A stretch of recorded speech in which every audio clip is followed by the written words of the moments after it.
तो गाइस जो सबसे बड़ी खबर निकल के आ रही है वो वेस्ट बंगाल कि कलकत्ता हाई कोर्ट से निकल के आ रही है। तो गाइस बहुत बड़ी कंट्रोवर्सी हो गई वहां पे, क्योंकि कलकत्ता हाई कोर्ट ने गाइस 37 मुस्लिम कम्युनिटीज के ओबीसी सर्टिफिकेट्स को कैंसिल कर दिया है। जी हाँ, बहुत बड़ी बात हो गई है। इसके बाद बहुत आप कह सकते हो बड़ा सा कोहराम मच गया है वेस्ट बंगाल में। बहुत ही ज्यादा पॉलिटिकल स्टेटमेंट्स भी पास किए जा रहे हैं। कलकत्ता हाई कोर्ट को क्रिटिसाइज भी किया जा रहा है। बहुत सारी चीजें हो रही हैं। हालांकि उसकी डेप्थ में हम लोग नहीं जाएंगे, लीगल फैक्ट्स के ऊपर बात करेंगे कि इस मैटर में क्या हुआ है और क्यों हो रहा है। अब गाइस ये पूरी कंट्रोवर्सी निकल के आ रही है एक एक्ट की वजह से, जिसका नाम West Bengal backward classes act है। 2012 में इसको पास किया गया था, लागू किया गया था, और इसमें 2010 से लेकर 2012 के बीच में 77 मुस्लिम कम्युनिटीज को इसमें ऐड किया गया था। और इसकी वजह से इन मुस्लिम कम्युनिटीज को, जिनको इसमें बैकवर्ड बताया गया था, उनको जॉब्स मिल रही थी, मतलब रिजर्वेशन मिल रहा था एक प्रकार से। बेसिकली इस एक्ट में एक सेक्शन 16 है जो कि गवर्नमेंट को पावर देती है कि किसी भी कम्युनिटी को वो ऐड कर सकती है या फिर एक्सक्लूड कर सकती है इस एक्ट के शेड्यूल में। तो इसी सेक्शन 16 को कलकत्ता हाईकोर्ट ने स्ट्रक डाउन कर दिया है, ये कहते हुए कि ये हमारा जो कॉन्स्टिट्यूशन ऑफ इंडिया है, जो कि सेक्युलर प्रिंसिपल्स के ऊपर बेस्ड है, उसको वायलेट करता है कहीं ना कहीं, क्योंकि यहाँ पे मुस्लिम कम्युनिटीज को ही सिर्फ ऐड किया गया था, और वो भी प्रॉपर प्रोसेस को ना फॉलो करते हुए।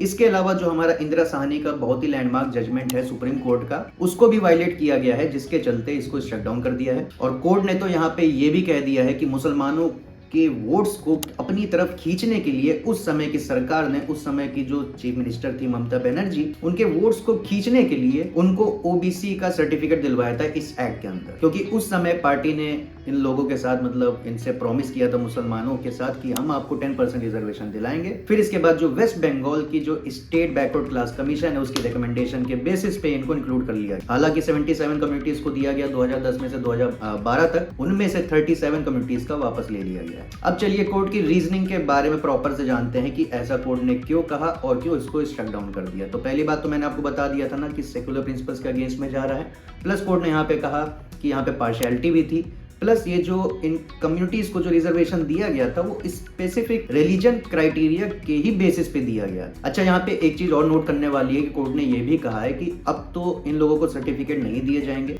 लेकिन इस जजमेंट का कोई भी रेट्रोस्पेक्टिव इफेक्ट नहीं है। इसका मतलब ये हुआ कि जो लोग पहले इसमें इंक्लूडेड थे, जिनको इस एक्ट के थ्रू यहाँ पे बेनिफिट्स मिल चुके हैं या फिर जॉब्स मिल चुके हैं, तो उनकी जॉब्स वैसी की वैसी रहेंगी, उनको जॉब से नहीं हटाया जाएगा या फिर उनसे बेनिफिट्स वापस नहीं लिए जाएंगे। और अब जो ये कम्युनिटीज हैं, 37 कम्युनिटीज हैं, उनको रिजर्वेशन नहीं दिया जाएगा। इसके बाद स्टेट ऑफ वेस्ट बंगाल का ये भी कहना है कि हम लोगों ने तो प्रॉपर एक सचर कमीशन नाम की एक कमीशन थी, उसकी फाइंडिंग्स के बेसिस पे इनको रिजर्वेशन दिया था। लेकिन कोर्ट का कहना यह है कि इनकी रिपोर्ट की जो आप बात कर रहे हो 2005-6 की रिपोर्ट है, और जब 2010 में आप लोगों ने इनको रिजर्वेशन दिया, उस हिसाब से ये जो रिपोर्ट थी उस समय आउटडेट हो चुकी थी। इनफैक्ट एडवोकेट जनरल जो स्टेट को रिप्रेजेंट कर रहे थे, उन्होंने मंडल कमीशन की भी हेल्प ली कि मंडल कमीशन की रिपोर्ट के बेसिस पे ये सब किया गया।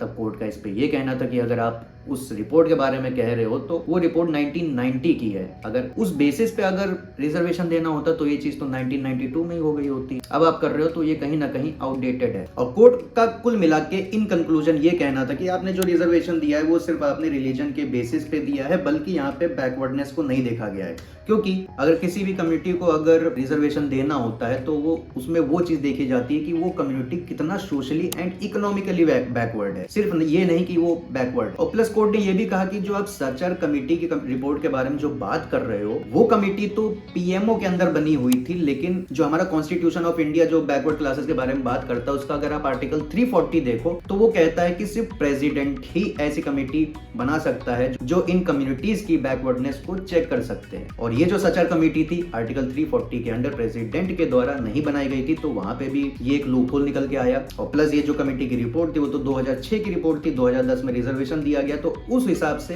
ये रिपोर्ट उस समय आउटडेटेड हो चुकी थी। तो मतलब आप रिजर्वेशन देने के लिए आप इतना मतलब उतारू हो गए थे कि आप आउटडेटेड रिपोर्ट को वहां पे साइड करते हुए उनको रिजर्वेशन बस दे दिए। इसके बाद इंदिरा साहनी के रिलेशन में भी कोर्ट ने कहा कि यहाँ पे वायलेशन हुआ है, क्योंकि यहाँ पे कोई भी प्रॉपर प्रोसीजर नहीं फॉलो किया गया है।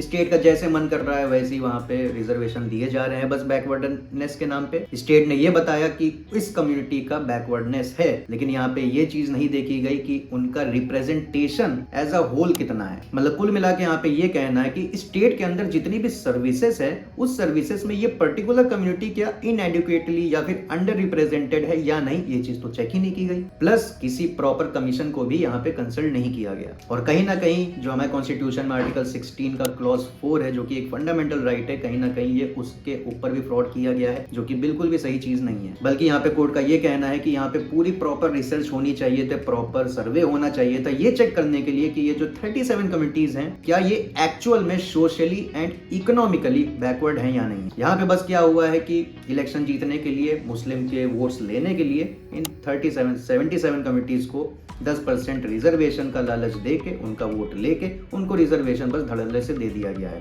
यहाँ पे कोई भी प्रॉपर प्रोसीजर नहीं फॉलो किया गया है।